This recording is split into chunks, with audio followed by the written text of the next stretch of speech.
ये करारदाद में मुस्तरद डिसअलाउ करने की रूलिंग देता हूं कि क्या कासिम सूरी ने ठीक नहीं कहा था। बिस्मिल्लाहिर्रहमानिर्रहीम इय्याका नअबुदु व इय्याका नस्तईन। अल्लाह तेरी इबादत करते हैं, तुझसे ही मदद मांगते हैं। मेरे पाकिस्तानियों, आज मैं ये खुसूसी प्रोग्राम कर रहा हूँ। 9 अप्रैल 2022, 4 साल हो गए हैं इमरान खान साहब की हुकूमत गिरे हुए। आज 9 अप्रैल 2026 है, तो मैं वो वाकयात जो आज से पहले शायद आपने मेरी ज़बानी नहीं सुने हो, वो मैं आपको आज बताता हूँ कि किस तरीके से जो है वो सुप्रीम कोर्ट ने, जब मैंने रूलिंग दी थी 3 अप्रैल 2022 को, और उस रूलिंग की रात ही को आपको पता है कि अदालतें खुल गई, सो मोटो एक्शन ले लिया गया और 3 दिन तक वो बहस होती रही। 7 अप्रैल को उन्होंने फैसला सुनाया जिसमें उन्होंने मेरी रूलिंग को कालदम करार दे दिया, और उसमें देखें लिखा हुआ था कि आपने 9 अप्रैल को सुबह 10 बजे इजलास बुलाना है। पार्लियामेंट जो है वो सुप्रीम होती है, पार्लियामेंट को कोई जो है मुंतखब नुमाइंदे होते हैं, उसको कोई हदायत नहीं दे सकता। लेकिन सुप्रीम कोर्ट जो है वो उसने मुदाखलत की और सुप्रीम इदारा कौमी असम्बली को उसने जो है वो बाकायदा डिक्टेट किया। ये कभी नहीं होता कि सुप्रीम कोर्ट जो है वो सुप्रीम इदारा कौमी असम्बली को डिक्टेट करे, लेकिन बदकिस्मती थी, एक मैं समझता हूं कि स्याह फैसला था, और उसमें बाकायदा लिखा गया कि 9 अप्रैल को सुबह 10 बजे आपने इजलास बुलाना है स्पीकर ने, और अदम एतमाद की तहरीक पेश कर दी है। तो असद कैसर ने इजलास बुलाया था और उसके बाद वक्फा ले लिया गया, सलाह मशवरे होते रहे। इमरान खान साहब प्राइम मिनिस्टर हाउस में बैठे हुए थे। आपको याद होगा कि इमरान खान साहब से मिलने पाकिस्तान के जो मायानाज 20 के करीब सहाफी थे, वो भी गए प्राइम मिनिस्टर हाउस में, मशवरा होता रहा, तमाम क़यादत वहां पे बैठी हुई थी, और इमरान खान साहब जो आखिरी गेंद तक मुकाबला करने वाले लीडर हैं, वजीर आजम वो थे। मुझे अफसोस हो रहा था, हम सब जो है वो अफसरदा थे, इसलिए कि बैरूनी साजिश के जरिए रजीम चेंज ऑपरेशन साबित हो चुका था, साइफर सबके सामने खुल चुका था, इमरान खान साहब जलसे में दिखा चुके थे, और उसको जो है डी क्लासिफाई कर दिया था उन्होंने अपनी आखिरी काबीना की मीटिंग में, और डी मार्च किया गया था, आपको पता है, अमेरिका को। ये सब चीजें हो चुकी थी। अरशद शरीफ सवाल पूछता था कि वो कौन है, वो कौन है। आपको याद होगा अच्छी तरह कि इसके बाद जब हमारी हुकूमत गिरी तो वो भी अपने प्रोग्राम्स में सवाल करते थे। मुझे अच्छी तरह याद है कि मैं शाम के वक्त वजीर आजम हाउस गया, वहां पे इमरान खान साहब लॉन में बैठे हुए थे, तमाम क़यादत जो है वो वहां पे मौजूद थी, और इमरान खान साहब सलाह मशवरे कर रहे थे।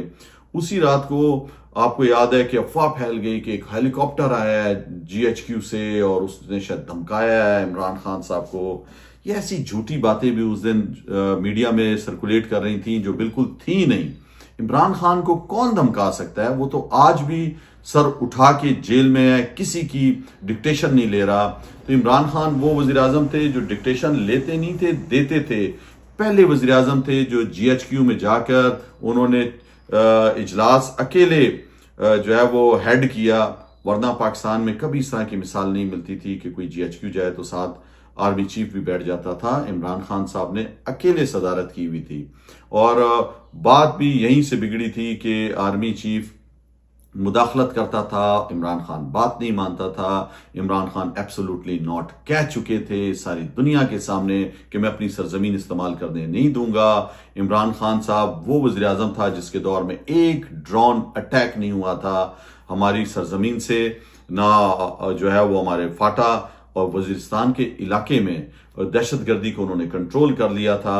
तो वो रात एक पाकिस्तान की भारी तरीन रात, और वो रात जिस दिन इमरान खान साहब डट गए और वो कह रहे थे, वो तो आप यकीन करें, अभी मैं ऐसी बातें आपको क्या बताऊं कि वो तो कह रहे थे इस इजलास को आगे खींचो, कौन है सुप्रीम कोर्ट। और सही बात भी थी कि डिक्टेशन नहीं ले सकते थे हम, लेकिन दरमियान में इस तरह के लोग जो बाद में जाहिर हो गए, जो फिर पार्टी छोड़ के भी चले गए, तो वो उस जमाने में एक खास टोला था जो हमारी इमरान खान साहब के इर्द गिर्द जो है मशवरे दिया करता था, और साबित किया कि वो डरपोक लोग थे, वो लोग थे जो सही मानों में इमरान खान के नजरिए के साथ नहीं खड़े थे।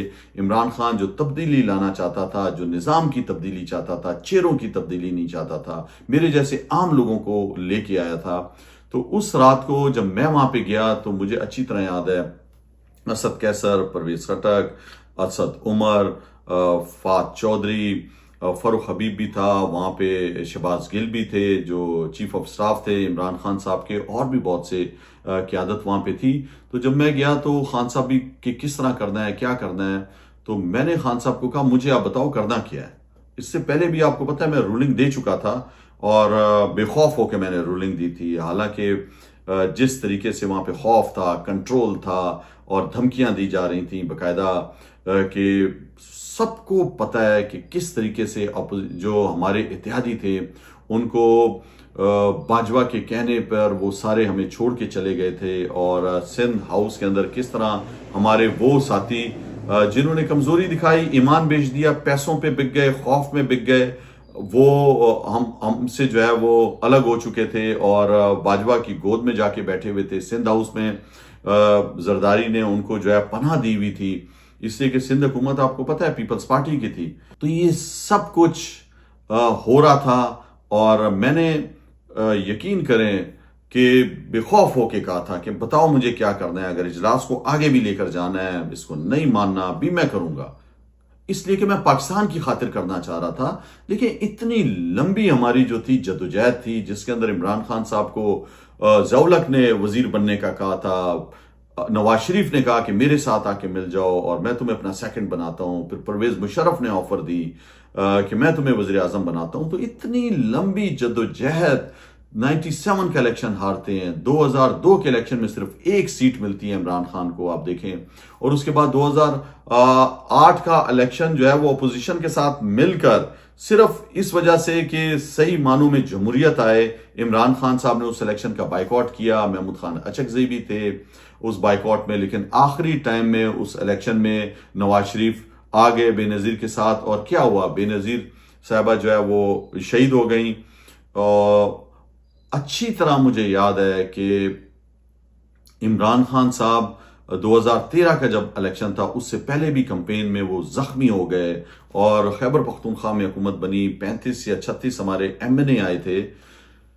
तो वो देखें कि ये नजरिया है बड़ा लंबा कि किस तरह पाकिस्तान को जो है हकीकी आजादी दिलानी है, इंसाफ पर मबनी माशरा बनाना है। इमरान खान साहब की आप सारी स्पीचेस उठा के देख लें, वो यही कहते रहे कि अगर इंसाफ नहीं हुआ माशरे में तो वो माशरा तरक्की नहीं कर सकता। इसी तरह उस रात को भी वहां पर साफी बैठे हुए थे और वहां पे अफवाहें आ रही कि शायद हेलीकॉप्टर आ गया टीवी में, इमरान खान साहब को डराया जा रहा है, धमकाया जा रहा है। डरा हुआ बाजवा था, इमरान खान साहब नहीं डरे हुए थे। आप यकीन करें वो पुरअतमाद तरीके से बैठे हुए थे, मुतमईन बैठे हुए थे। उन्होंने पूरी कोशिश की थी पाकिस्तान के लिए, और एक ऐसा वजीर आजम जो वजीर आजम बनने से पहले भी कौम को कैंसर अस्पताल दे चुका था, नंबल यूनिवर्सिटी दे चुका था, पाकिस्तान में सैलाब आए सबसे ज्यादा पैसे इमरान खान इकट्ठा करते थे अपनी मदद आपके तहत, जलजला आए सबसे ज्यादा तादाद में इमरान खान पर पाकिस्तानी जो है वो इत्माद करते थे, ओवरसीज भी। तो वो हर फलाई काम में सबसे आगे होते थे और सियासत में भी बेखौफ होकर बोलते थे। इमरान खान साहब उस रात को मशवरे कर रहे थे। जब मैं गया मैंने कहा क्या करना है मुझे बताओ। तो मुझे अच्छी तरह याद है जब मैंने कहा कि मैं कहता हूं जो भी आपने करना है, तो असद कैसर ने कहा नहीं नहीं मैं इजलास चलाऊंगा और मैं इस्तीफा दे दूंगा। तो इस बात पर रात को तकरीबन कोई 11:30 या 11:45 बजे असद कैसर ने 9 अप्रैल की रात को इजलास बुलाया। मुझे अच्छी तरह याद है कि हमने कैबिनेट डिवीजन ने जो है हमें साइफर इमरान खान साहब जो वज़ीर आज़म थे उनकी हदायत पर, इसलिए कि वो साइफर कैबिनेट डिवीजन ने स्पीकर कौमी असम्बली को दिया और असद कैसर के पास वो साइफर आया और उसको असद कैसर ने कहा भी कि पूरी आपने शायद वो देखा हो आखिरी रात 12 बजे के करीब जो इजलास हुआ था जिसके अंदर फिर असद कैसर ने इस्तीफा दे दिया। फिर उन्होंने कहा अयाज सादिक को और फिर अयाज सादिक आए और वो वोटिंग हुई। इससे कि असद कैसर ने जब इस्तीफा दे दिया उसने कहा मैं ये वोटिंग अपने सामने नहीं करा सकता। मुझे कहा तुमने इजलास चलाना है। मैंने कहा मैं वो शख्स हूं, मैं कैसे इजलास चला सकता हूं, मेरा जमीर गवाही देगा क्या कि मैं इजलास चलाऊं और इमरान खान उस अदम एतमाद की तारीख वो मैं पेश करूं? मैं बिल्कुल पेश नहीं करूंगा। मैं क्यों पेश करूं? अयाज सादिक ने फिर वो करारदाद जो अदम एतमाद की थी उस पर वोटिंग कराई और इमरान खान साहब वजीर आजम के ओहदे से हटाए गए। वो आखिरी लम्हा जब इमरान खान साहब ने डायरी अपनी उठाई वजीर आजम हाउस से और वो निकल रहे थे, वो उस आखिरी लम्हे में जब वो गाड़ी में बैठने लगे तो मैं आखिरी शख्स था जो उनके साथ खड़ा था और मुझे अच्छी तरह याद है वो मुझे हदायत देते रहे, इसलिए कि असद कैसर ने स्पीकर कौमी असम्बली से इस्तीफा दे दिया था, कायम मुकाम स्पीकर मैं बन चुका था और मैं इमरान खान के साथ खड़ा था और मेरा दिल बहुत अफसरदा था, इसलिए कि जिस शख्स ने सबसे ज्यादा मेहनत की हो, जो मेरा आइडियल हो, जो आखिरी हद तक जाता हो, आखिरी बॉल तक जो है वो लड़ने वाला खिलाड़ी हमारा, हौसले वाला, लेकिन वो इक्तदार तो छोड़ के जा रहे थे लेकिन सर उनका बुलंद था। वो दिन खत्म हो गया लेकिन ये सवाल सारी उम्र के लिए बाकी रह गया कि वो कौन थे और किस वजह से इमरान खान को हटाया गया।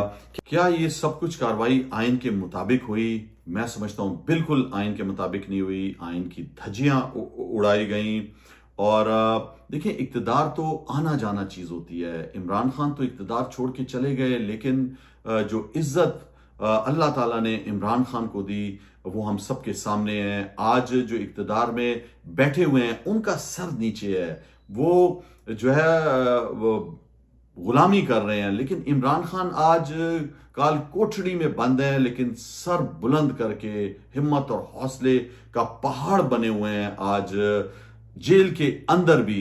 लेकिन ये जो कठपुतली हुक्मरान है, आप देखें इनकी कोई दुनिया में इज्जत नहीं है। इमरान खान आज जेल के अंदर है लेकिन तीसरा कैंसर अस्पताल बन रहा है, जो इमरान खान का एक ख्वाब था कि गरीबों के लिए अस्पताल हो, तो उनका मिशन तो आगे चल रहा है। अब मैंने और आपने इमरान खान के मिशन को किस तरह आगे लेकर चलना है? वो नहीं झुक रहा, वो नहीं बिक रहा। इमरान खान मुतमईन है, वो पूरी कोशिश करता रहा है पाकिस्तान के लिए। आज भी हम सबसे ज्यादा इमरान खान साहब कोशिश कर रहे हैं और हर हद जुल्म ज्यादती की आसिम मुनीर ने पार कर दी है।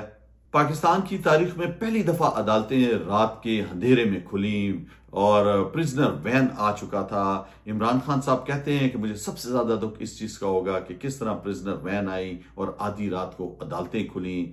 अदालतों में कहाँ है आज इंसाफ? आज क्यों अदालतें इंसाफ नहीं देती? आज क्यों केसेस नहीं लगाती? तो ये जो आसिम लॉ मुल्क के ऊपर लगा हुआ है, ये हम सबको पता है कि ये सिर्फ और सिर्फ इमरान खान साहब को रोकने की कोशिश थी। इमरान खान साहब तो जेल में बैठ के भी 190 से ज्यादा सीटें जीत गए। जो बाहर थे, जो जल्द से जुलूस कर रहे थे, नवाज शरीफ को हीरो बनाकर पाकिस्तान लाया गया, वो तो 17 सीटें भी हासिल नहीं कर सका और हार गया। खुद भी, उसका भाई भी हारा और मरियम सफदर भी हारी, लेकिन इनको फॉर्म 47 के जरिए जिता दिया गया। तो इमरान खान एक गैरत की अलामत बन चुके हैं, एक स्टेटमैन की अलामत बन चुके हैं। पूरी दुनिया आज इमरान खान के लिए आवाज उठा रही है। उन्हें पता है कि बेगुनाह है, सिर्फ और सिर्फ जो है वो गैर मुल्की गुलामी नहीं कर रहे थे, पाकिस्तान को हकीकी मानों में आजाद करना चाहते थे। और आप देखिए उनके वो फैसले आज कितने ज्यादा हम सबको याद आते हैं। उन्होंने पाकिस्तान को हेल्थ कार्ड दिया, गरीब से गरीब शख्स भी जो है वो प्राइवेट हॉस्पिटल में भी जाके अपना इलाज करा सकता था। इमरान खान साहब ने जो है वो 6.5% GDP ले गए थे हमारे दौर में। फैक्ट्रियां चल रही थी, किसान खुशहाल था, फसलों की बरवक्त रकम हम दे रहे थे किसानों को। तो ये वो सारी चीजें, आप सोचें कि इमरान खान के दौर में ओवरसीज पाकिस्तानी फख्र से जो है उनका सर बुलंद होता था। आपने वो मीटिंग देखी होगी जो वाशिंगटन में जब इमरान खान साहब डोनाल्ड ट्रंप से मिले थे, जब उनकी पहली टर्म थी डोनाल्ड ट्रंप की। तो इमरान खान किस तरह अपने लिबास के अंदर उन्होंने वही अपनी कप्तान चप्पल पहनी हुई है और किस तरह उनको कन्वेंस करने की कोशिश कर रहे थे कि जंग किसी भी चीज का हल नहीं है। इमरान खान ने स्टेटमैन का किरदार अदा किया पूरी दुनिया के अंदर। पूरी दुनिया के मुसलमानों में उभर के इस्लामी लीडर में आए, रहबर बने वो। और हमारे प्यारे नबी सल्लल्लाहु अलैहि वसल्लम से जो उनकी उनसियत थी, जो अकीदत थी, और जिस तरह वो इमरान खान साहब ईद मिलादुन नबी मनाते थे और उसके अंदर हमारे प्यारे नबी सल्लल्लाहु अलैहि वसल्लम की जिंदगी के वाकयात बताते थे कि उनकी सुन्नत पे अमल करने से किस तरह अजीम सब वो लोग बन गए। 30 साल की इस्लाम की तारीख जब हजूर सल्लल्लाहु अलैहि वसल्लम की रहलत हुई, उसके बाद वो तमाम लोग जो उनके साथी थे वो कितने बड़े बड़े लीडर बने और किस तरह उन्होंने जो है वो फतुहात की, किस तरह इस्लाम पर मबनी, इंसाफ पर मबनी माशरा उन्होंने बनाया। तो हम सबको ये समझाते थे, अपने लेक्चर्स में ये सब कुछ कहते थे और उन्होंने कोशिश की, लंगर खाने खोले, पनाहे गाहें खोली गरीबों को। कोविड के अंदर जिस तरह उन्होंने कैश पैसे दिए, फिर कोविड जो एक इस तरह का पेंडेमिक था जो पूरी दुनिया में आया, पूरी दुनिया में लोग उसमें उनकी जानें गईं और इक्तिसाद बुरी तरीके से पूरी दुनिया का मुतासिर हुआ। इमरान खान ने किस तरह कंट्रोल किया उस हुकूमत में, तो 2-2.5 साल तो सिर्फ हमारे कोविड के अंदर ही लग गए थे। लेकिन आज जब मैं पीछे देखता हूं कि वो वक्त हमारा कैसा था और आज 4 साल में पाकिस्तान ने क्या खोया, क्या पाया। इमरान खान साहब तो कहते रह गए कि देखिए मैं बर्दाश्त कर लूंगा, और मेरे पाकिस्तानियों वो आज भी बर्दाश्त कर रहे हैं, उनकी फैमिली आज भी बर्दाश्त कर रही है। मुझे पता है बहुत से पाकिस्तानी बर्दाश्त कर रहे हैं, उनके घर तोड़े हैं, उनकी कारोबार को उनको जो है वो तबाह किया गया है, लोगों के नाम ECL में, दहशतगर्दी के, बगावत के पर्चे हम सब पे, लेकिन लोग खड़े हैं और इसलिए खड़े हैं, इसलिए ये जो है वो सोबतें बर्दाश्त कर रहे हैं कि हम और आप एक नया पाकिस्तान देखना चाहते हैं जिसमें इंसाफ हो, जिसमें इस तरह चलती हुई हुकूमत को किसी भी गैर मुल्की की धमकी आए तो उसको नहीं हटाया जाए। इदारे अपने अपने जो है वो जो उनका काम है वो काम करें। अगर फौज का काम है मोर्चों पर जाना और पाकिस्तान की सरहदों की हिफाजत करना तो वो करें। नजरियाती सरहदों की हिफाजत करना जो है वो लीडर का काम होता है। तो लीडर आज हम सबका, पूरी कौम का जेल में हिम्मत और हौसले की अलामत बन चुका है। देखिए बहुत से लोग हमारे MNA बन गए, आज भी MNA बने हुए हैं। क्या मैं नहीं बन सकता था? क्या मुझे ऑफर नहीं थी? आप सोचें, क्या मुझे नहीं कहा गया कि तुम जो है वो छोड़ दो सब कुछ और तुम्हें हम ये बना देंगे, वो बना देंगे? ज़मीर भी कोई चीज़ होता है। ये इतनी जो जदोजहद की थी कुर्सियों के लिए हमने नहीं की थी कि बस कुर्सी मिल जाएगी, मैं बैठ जाऊंगा, मेरा प्रोटोकॉल होगा। असूल दुनिया में जो है कुछ चीज़ होते हैं, कोई मकसद होता है जिंदगी गुजारने का। बंदा एक अपना गोल रखता है कि मैंने ये करना है। तो मैं अपनी मिसाल आपको दे रहा हूं कि मेरा गोल, इमरान खान का गोल था कि किसी तरह हम इस मुल्क को आगे लेकर जाएं। मैं आपको यकीन से बताता हूं कि मेरा कभी जिंदगी में गोल नहीं रहा कि मुझे प्रोटोकॉल मिले। मैंने कभी प्रोटोकॉल एंजॉय भी नहीं किया। मैं जब कोयटा जाता था कहता था सायरन नहीं बजाना है, मैं अपनी गाड़ी इस्तेमाल करता था। हमने कभी VIP लॉन्च इस्तेमाल नहीं किया। तो इमरान खान से ये सारी चीज़ें सीखी थी कि आपने जो है वो ये टैक्स का पैसा है, इसको ये गरीब लोगों का पैसा है, आपने इसको बचाना है। तो ये सब कुछ मिल सकता था हमें भी। आज हम भी इक़्तिदार में बैठे होते या ज़मीर बेच के ज़मीर फरोश बने होते और बेगैरतों की तरह आंखें नीचे होती, लेकिन बस पैसा होता, लालच होती, लानत ऐसी कुर्सी पर, लानत ऐसे पैसों पर हराम के, और लानत है इस तरह के प्रोटोकॉल पर। आज मेरा ज़मीर मुतमईन है, चाहे मैं मुश्किलात में हूँ, जो भी है। इमरान खान मुश्किलात में है, उनकी फैमिली मुश्किलात में है। हज़ारों हमारे लीडरान जो है, आज आप देख लें कि कोट लखपत जेल में सरफराज उमर चीमा, मियाँ महमूद रशीद, इजाज चौधरी, डॉक्टर यास्मीन राशिद और शाह महमूद कुरैशी, वहाँ पर अभी दोबारा आलिया हमजा भी हैं, सनम जावेद है, बहुत से और हमारे कारकुनान हैं। वो जेल में है लेकिन मुतमईन है, ज़मीर मुतमईन है। आखिरत भी तो है, हमने भी तो जाना है। अल्लाह के सामने जब पेश होंगे क्या कहेंगे? इमरान खान यही कहते थे ना कि बस मेरी ख्वाहिश है कि जब मैं अल्लाह के सामने पेश हूँ तो मैं कहूँ या अल्लाह मैंने अपनी पूरी कोशिश की है पाकिस्तान के लिए, गरीब अवाम के लिए। तो हमारी भी यही ख्वाहिश है कि हम जब भी ये ज़िंदगी तो आर्जी है, और जब अल्लाह के पास जाएं तो दिल मुतमईन हो, ज़मीर मुतमईन हो कि हमने कोई ऐसा काम गलत नहीं किया और अपनी तरफ से पूरी जान लड़ाई, पूरी कोशिश की। बाकी इज्जत जिल्लत और कामयाबी तो अल्लाह देता है। इंशाल्लाह अल्लाह हमें कामयाबी देगा। आप देखें कि अब जो ये लीडरशिप है ये कितनी नीच नीच हरकतें करती है, छोटे छोटे कारकुनों को उठा लेती है। आप इमरान खान की फैमिली को देखें, कितना उन्होंने भी सेक्रीफाइस किया है। हसन नियाजी मिलिट्री कोर्ट से सजा याफ्ता एक ऐसा नौजवान जो बैरिस्टर बन के आया था बरतानिया से, और आज मुल्क की खिदमत कर रहा होता, लेकिन उसको भी सिर्फ इस वजह से कि वो भी हक और सच के नजरिए पे खड़ा है, बेखौफ होके खड़ा है, नहीं झुक रहा, वो आज जेल में भी मुतमईन है। वो जेल में जब नौरीन खान उनकी वालदा आखिरी दफा मिली तो वो कह रहे हैं वो ईरान के लिए परेशान है कि ईरान के साथ क्या हो रहा है, जंग किस तरह बंद होगी।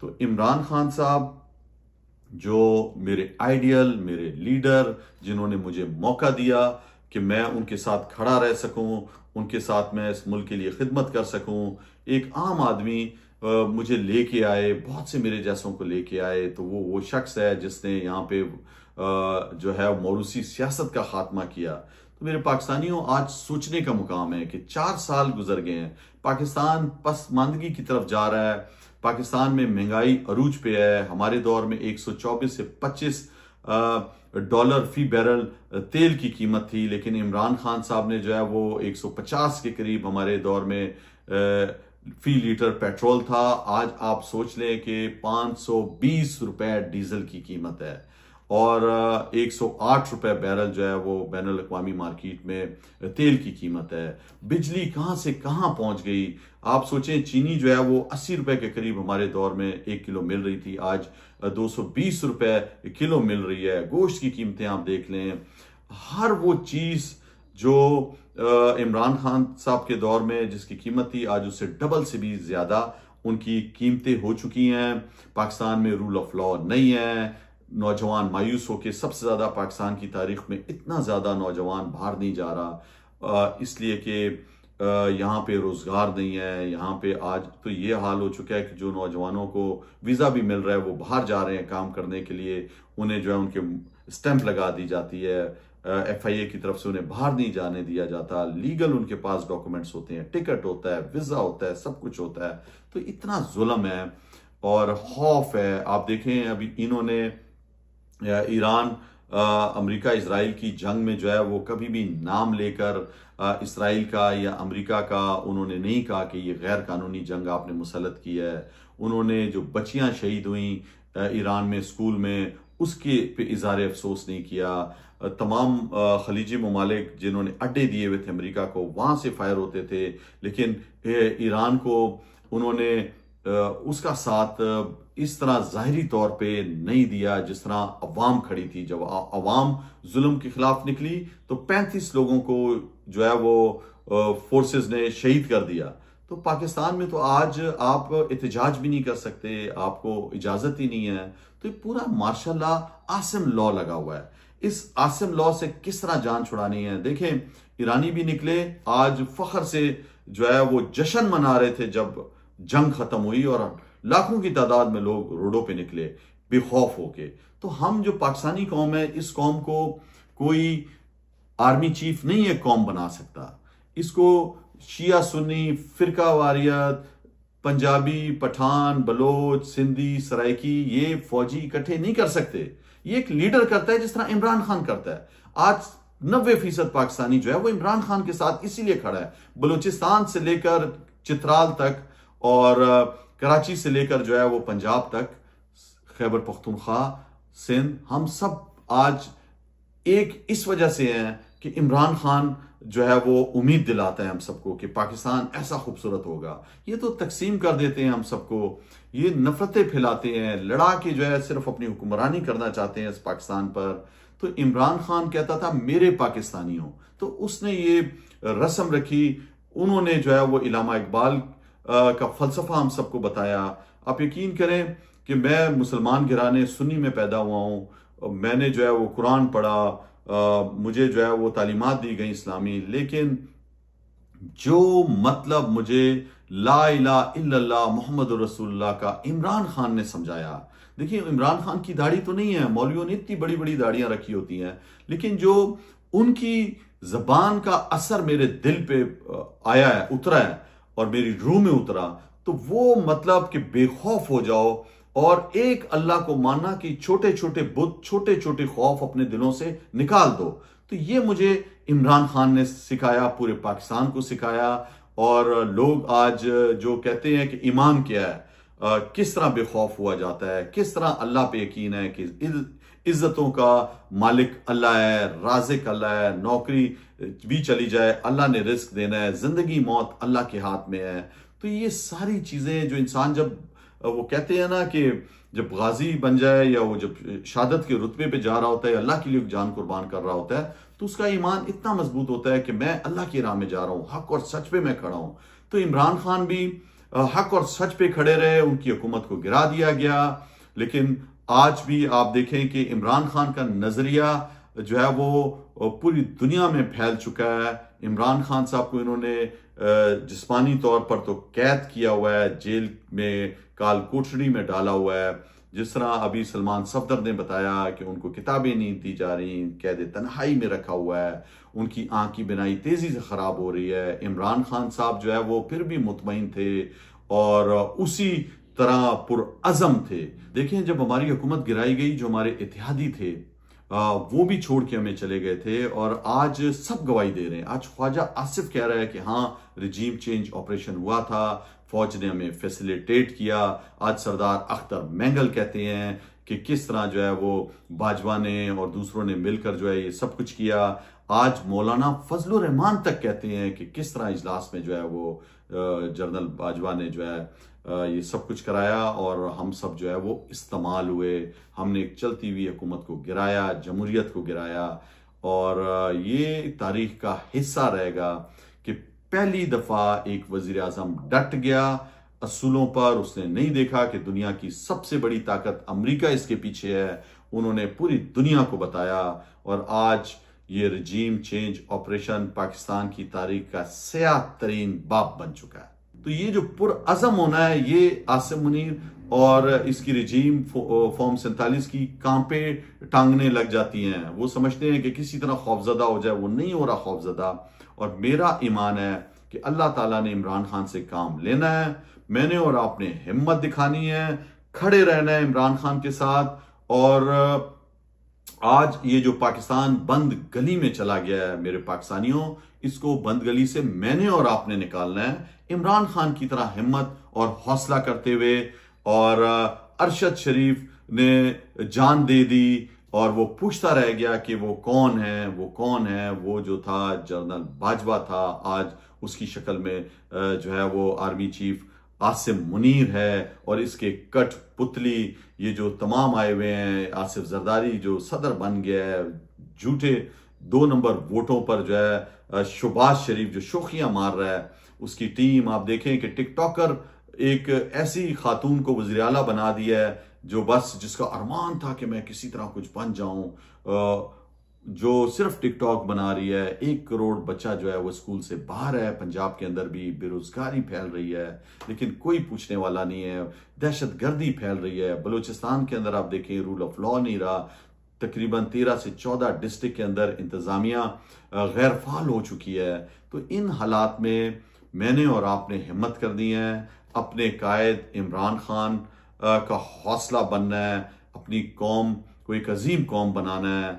और इसी के साथ ही मैं आपसे इजाज़त चाहूँगा इस दुआ के साथ कि इंशाअल्लाह मैंने और आपने इमरान खान की तरह डट जाना है, अल्लाह पे यकीन रखना है। और इस मुल्क के लिए पाकिस्तान एक अजीम मुल्क है। इलामा इकबाल का वो ख्वाब है जिसको इंशाअल्लाह मैंने और आपने पूरा करना है। हमारे कायद आज़म जिस तरह एक रोल मॉडल रहे हैं, आज इमरान खान वो रोल मॉडल बने हुए हैं।